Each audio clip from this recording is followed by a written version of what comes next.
Jaya Radha Madhava Punya Bihari Jaya Radha Madhava. And now chapter 5. Narada concludes his teachings to Vasudeva.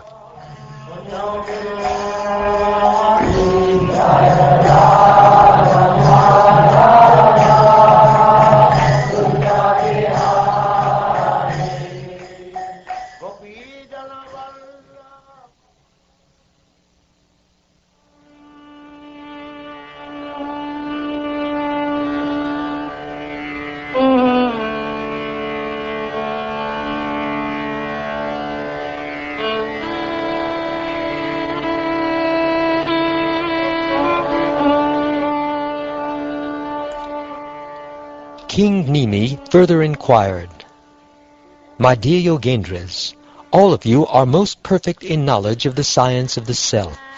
Therefore, kindly explain to me the destination of those who for the most part never worship the Supreme Personality of Godhead, Hari, who are unable to quench their material desires, and who are not in control of their own selves."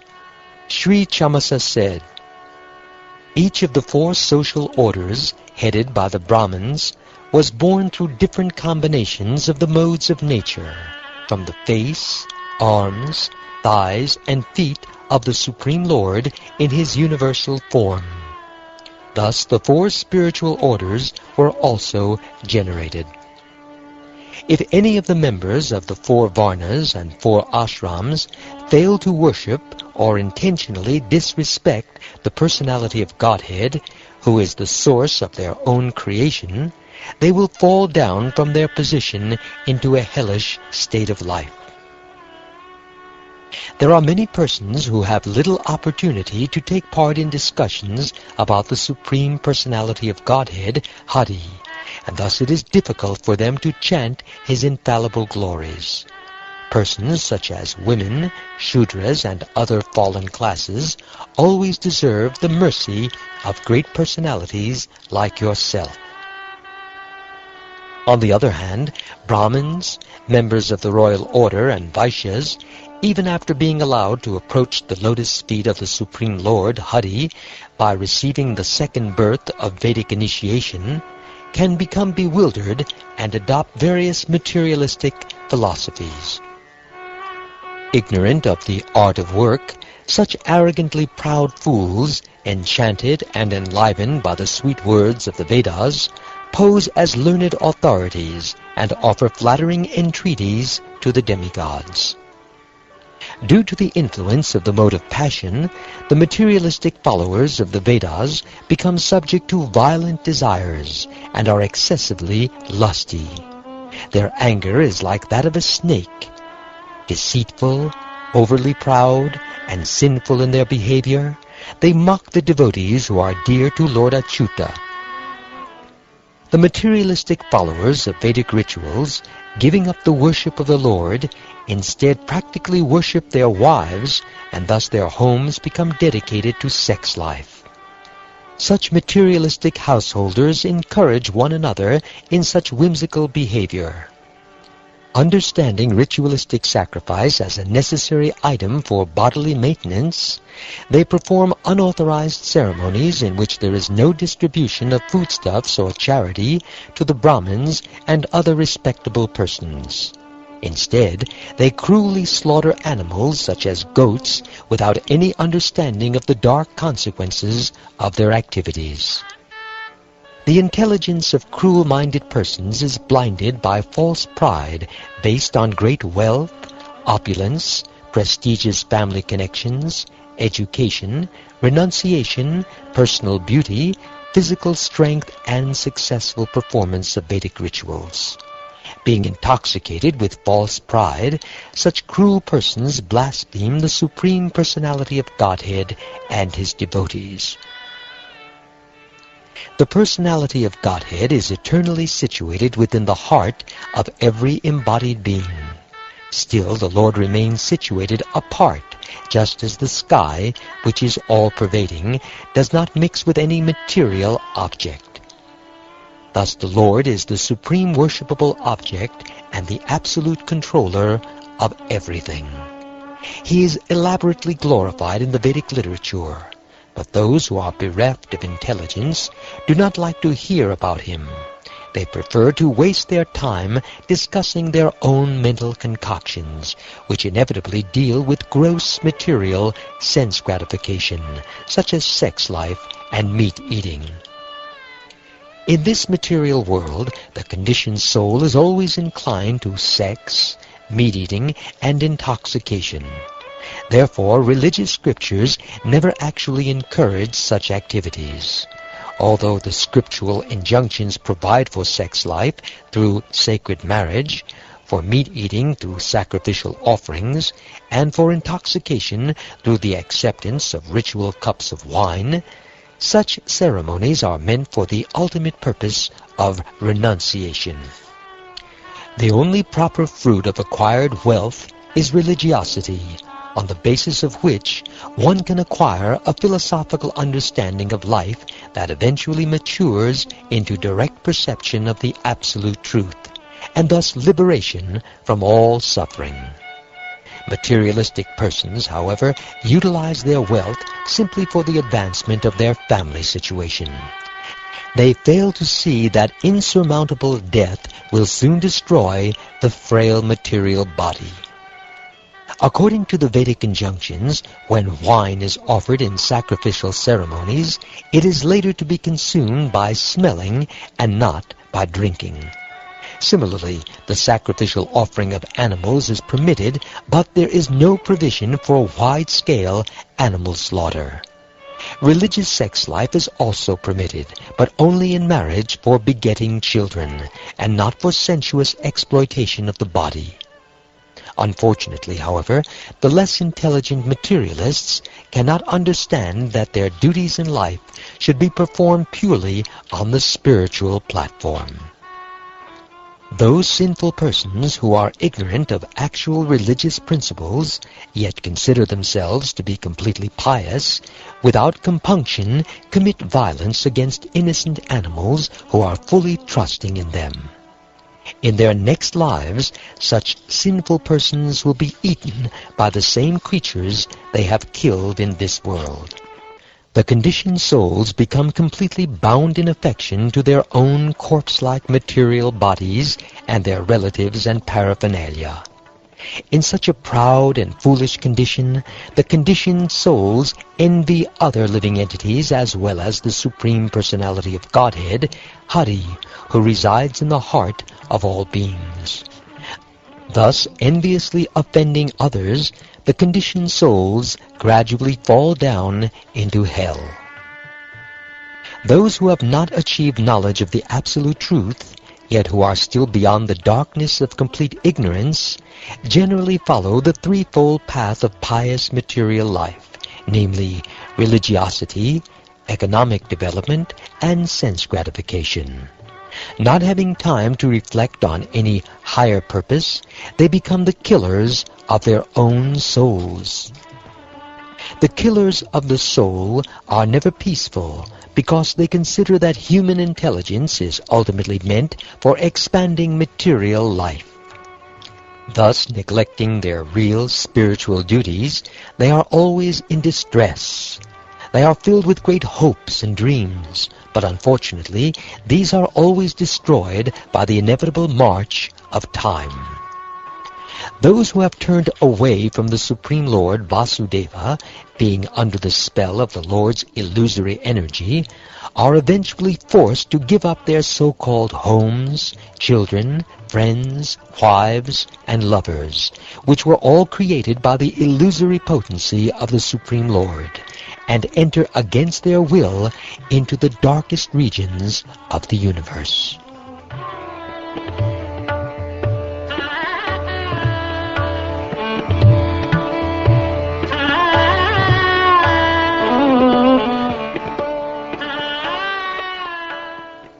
King Nimi inquired, In what colors and forms does the Supreme Personality of Godhead appear in each of the different ages, and with what names and by what types of regulative principles is the Lord worshipped in human society? Sri Karabhajan replied, in each of the 4 yugas or ages, Krita, Treta, Dvapara and Kali, Lord Keshava appears with various complexions, names and forms, and is thus worshipped by various processes. In Satya Yuga, the Lord is white and 4-armed, has matted locks and wears a garment of tree bark. He carries a black deerskin, a sacred thread, prayer beads, and the rod and water pot of a brahmachari. People in Satya Yuga are peaceful, non-envious, friendly to every creature, and steady in all situations. They worship the Supreme Personality by austere meditation and by internal and external sense control. In Satya Yuga, the Lord is glorified by the names Hamsa, Suparna, Vaikunta, Dharma, Yogeshvar, Amala, Ishvara, Purusha, Avyakta, and Paramatma. In Treta Yuga, the Lord appears with a red complexion.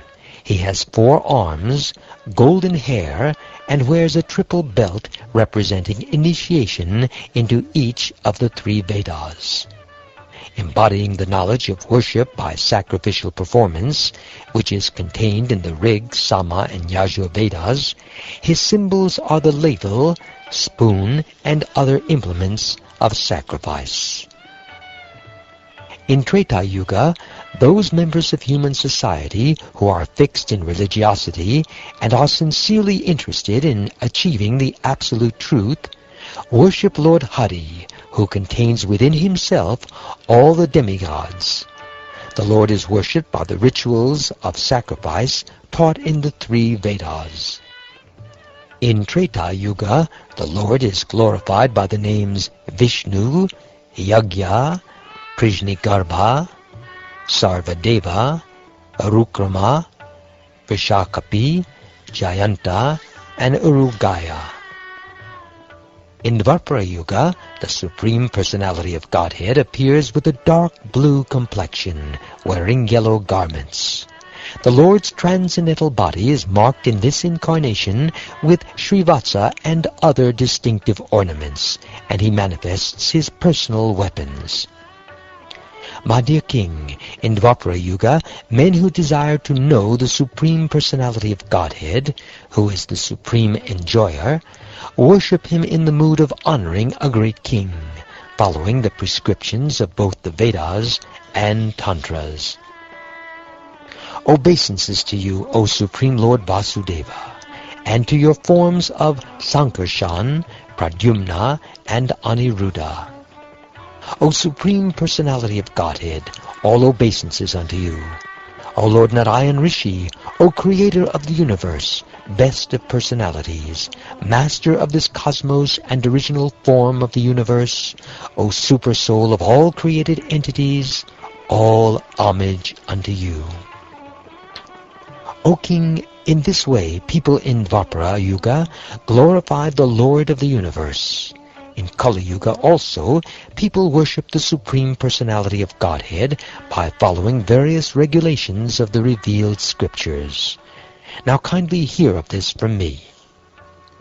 In the age of Kali, intelligent persons perform congregational chanting to worship the incarnation of Godhead, who constantly sings the names of Krishna. Although his complexion is not blackish, he is Krishna himself. He is accompanied by his associates, servants, weapons, and confidential companions. My dear Lord, you are the Mahapurusha, the Supreme Personality of Godhead, and I worship your lotus feet, which are the only eternal object meditation.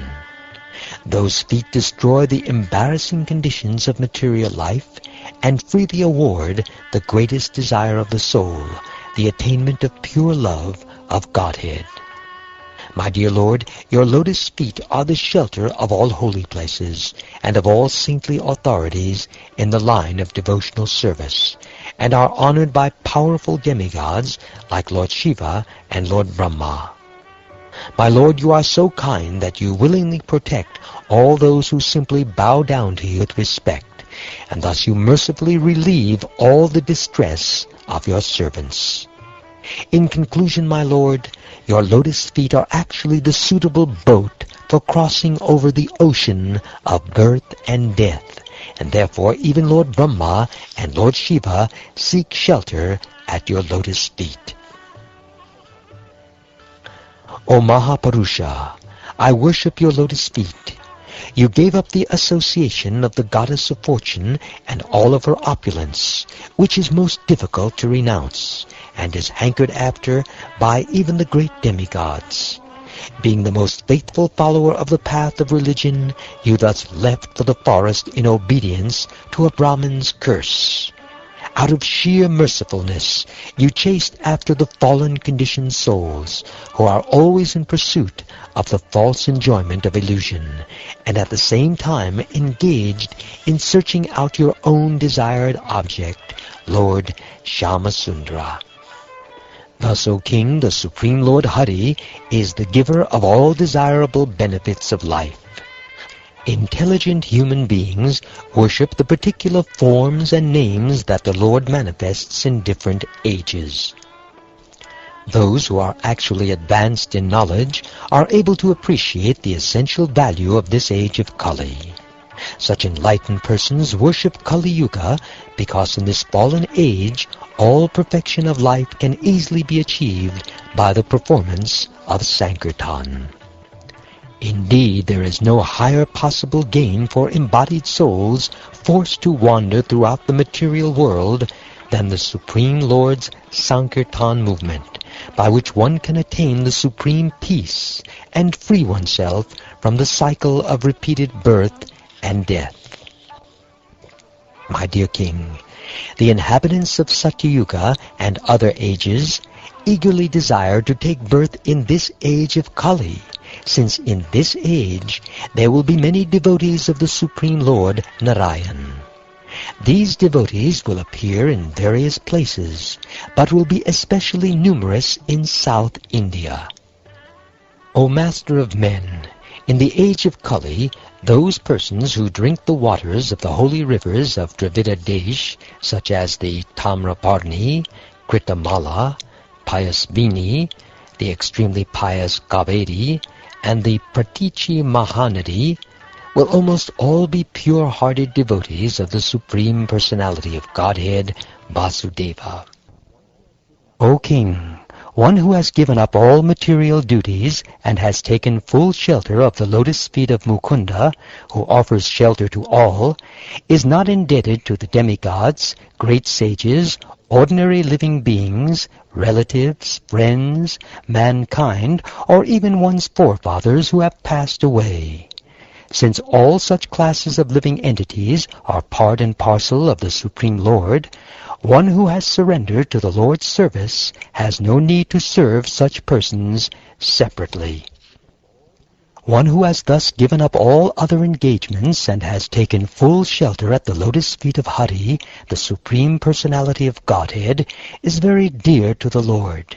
Indeed, if such a surrendered soul accidentally commits some sinful activity, the Supreme Personality of Godhead, who is seated within everyone's heart, immediately takes away the reaction to such sin.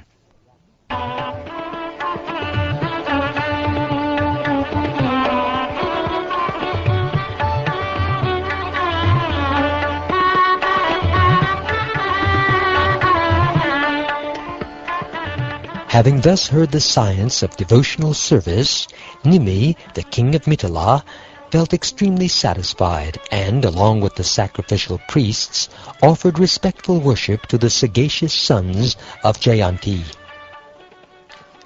The perfect sages then disappeared before the eyes of everyone present.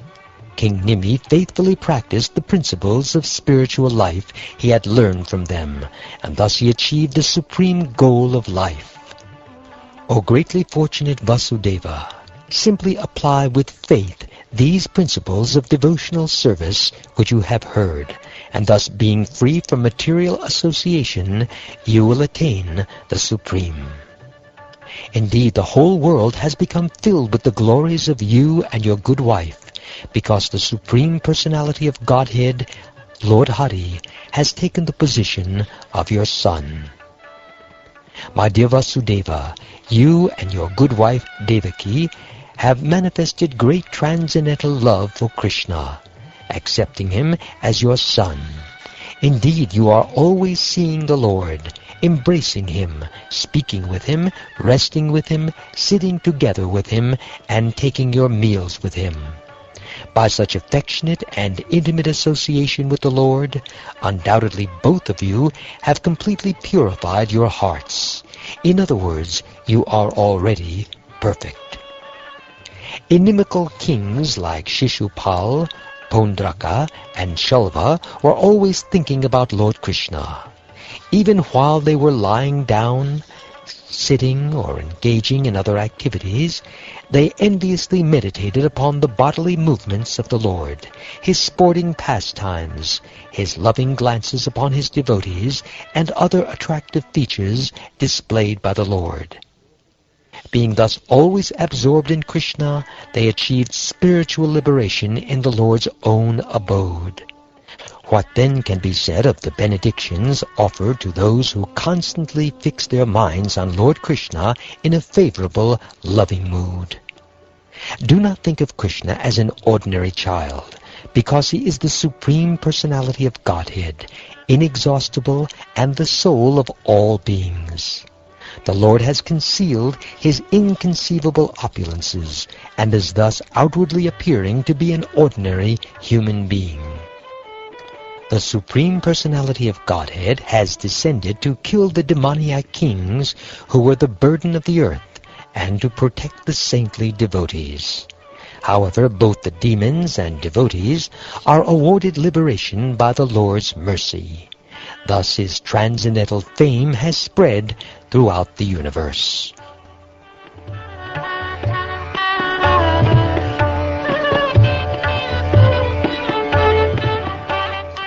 Having heard this narration, the greatly fortunate Vasudeva was completely struck with wonder.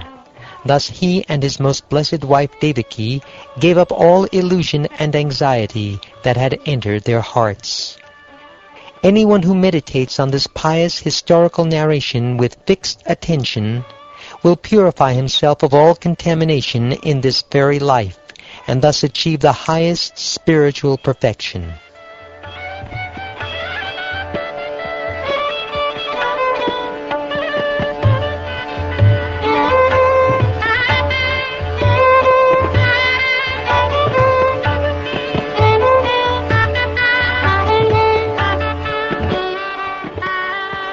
Thus ends the 5th chapter of the 11th canto of the Srimad Bhagavatam, entitled, Narada concludes his teachings to Vasudeva.